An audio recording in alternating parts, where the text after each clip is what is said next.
بسم اللہ الرحمن الرحیم. بھائی نے پوچھا کہ بچی کے لیے کسی بینک ملازم کا رشتہ آیا ہے تو ہاں کہیں یا نہ کہیں. دیکھیں، سب سے پہلے سمجھ لیں کہ لوگ عمومی طور پر سمجھتے ہیں کہ بینک کی ملازمت جائز نہیں ہے، حالانکہ اپنا سارا پیسہ بینک میں رکھا ہوتا ہے. بڑے بڑے تنظیموں کا، دینی تنظیموں کا پیسہ، پیروں کا پیسہ، مفتیوں کا پیسہ، نیک لوگوں کا پیسہ سب بینک میں پڑا ہوا ہے.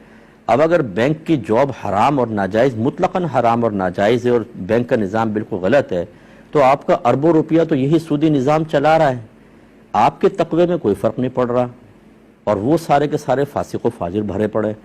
یہ غلط چیز ہوتی ہے. بس یہ یاد رکھیں کہ بینک کی اسی جاب پر ناجائز کا حکم دیا جائے گا کہ جس میں سود کی ترغیب دی جائے، باقاعدہ سود ریکوری کا کوئی شعبہ ہو، اس قسم کا جو ہو وہ جاب بہرحال صحیح نہیں ہے.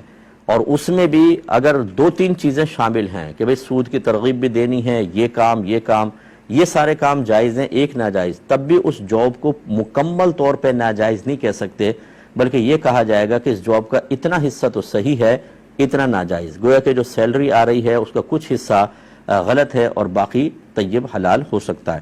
مسئلہ یہ ہوتا ہے کہ چونکہ ہم اپنے مال کی اپنے گھر میں حفاظت نہیں کر سکتے، تو ہمیں ضرورت پیش آئی کہ اس مال کی کوئی حفاظت کرے.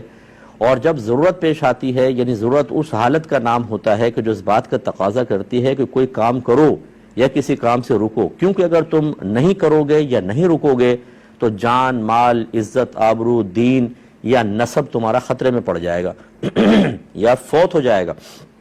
تو اگر گھر میں مال رکھیں تو ابھی ایک ایسی ضرورت کی حالت آ گئی کہ اگر ہم رکھے رہیں گے ڈاکہ پڑے گا جیسے حالات ہیں، اور وہ پیسہ چلا جائے گا، تو پھر مجبوری کے تحت بینک میں رکھا جاتا ہے.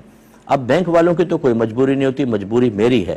دوسرا شرعی اصول یہ ہوتا ہے کہ جب میں اپنی ضرورت خود پوری نہیں کر سکتا اور دوسرا کر سکتا ہے، تو ضرورت کے وقت انسان کو کچھ چیزوں میں رعایت ملتی ہے. ناجائز امور بھی اس کے لیے مباح ہو جاتے ہیں. جیسے اگر 4 دن کا مجھے فاقہ ہے اور میرے سامنے مردار پڑا ہے، خود شریعت مجھے کہے گی کہ بقدر ضرورت کھا کے اپنی جان بچا لو، ٹھیک ہے؟ تو اب یہ میری ضرورت تھی کہ میں پیسہ وہاں رکھوں، لیکن خود میں حفاظت کر نہیں سکتا، کوئی اور کرے گا.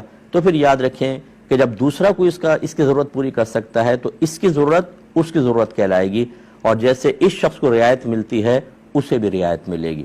لہٰذا جو بینک کا نظام چل رہا ہے، میں اس کو صحیح نہیں کہہ رہا ہوں بینک کے نظام کو، لیکن اب جو بامر مجبوری کروڑوں لوگوں کا پیسہ وہاں رکھا ہوا ہے، تو بینک کے ہر امپلائی کی جاب کو ناجائز نہیں کہا جائے گا، اسے کم از کم آپ مباح کہیں گے، ٹھیک ہے نا؟ اور ان بچوں سے نکاح کرنے میں شرعاً کوئی حرج نہیں ہے، کر سکتے ہیں. بس یہ تھوڑی سی معلومات ان سے لے لیجئے گا.